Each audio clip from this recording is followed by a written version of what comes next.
दलियम नुनो चटक कह दे।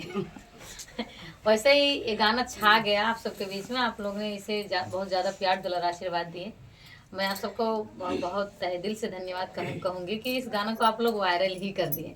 एक भैया हमको वीडियो भेजे थे बनारस में, एक लड़का, अभी दिखाएंगे आपको वीडियो, लिंक भेजे थे। एक लड़का ऐसे पागलों की तरह इस गाने को बजा कर नाच रहा है बनारस में। क्या बताए, रोड पे चलते हुए। तो भेजे और बोले कि बताइए, और लिखे कि जान दीजिए। आइए गीत को सुनाते हैं, वीडियो दिखाएंगे आप लोग को। एक दिन एक कबाड़ वाला बजा हाँ सभी लोग बजाते हैं भाई। इंस्टाग्राम पे एक लड़की दिखाओ।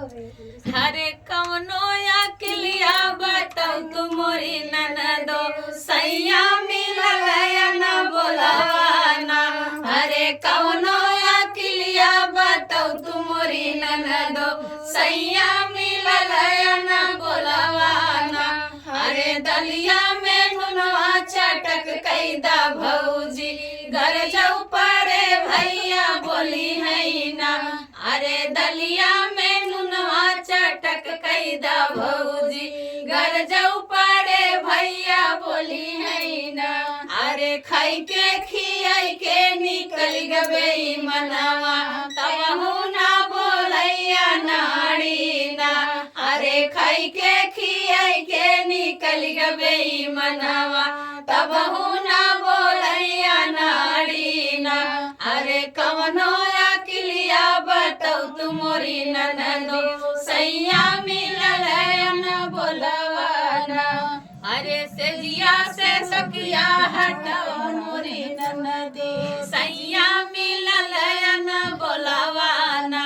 अरे सेजिया से तकिया हटावा मोरी ननदी, घर जाऊ पड़े भैया बोली है ना। अरे सुत के सुताई के निकल गबे मनवा, सुत के सुताई के निकल गबे मनवा, तबहू ना बोलैया नाड़ी ना। अरे सुत के सुताई के निकल गबे मनवा, तबहू ना बोलैया नाड़ी ना।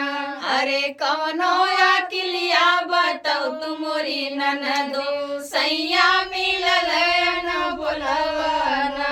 अरे पनवा में चुनवा चटक कैदा भौजी, घर जाऊ परे भैया बोली। अरे सिरवा में चुनवा चटक कैदा भौजी, घर जाऊ परे भैया बोली है ना। अरे खच के कुचै के निकल गबे मनवा, तबहू ना बोलैया नाड़ी ना। अरे कुछ के कुचै के निकल गबे मनवा, तबहू ना बोलैया नाड़ी ना। अरे कवनो या किलिया बताऊ तुमोरी ननदो सैया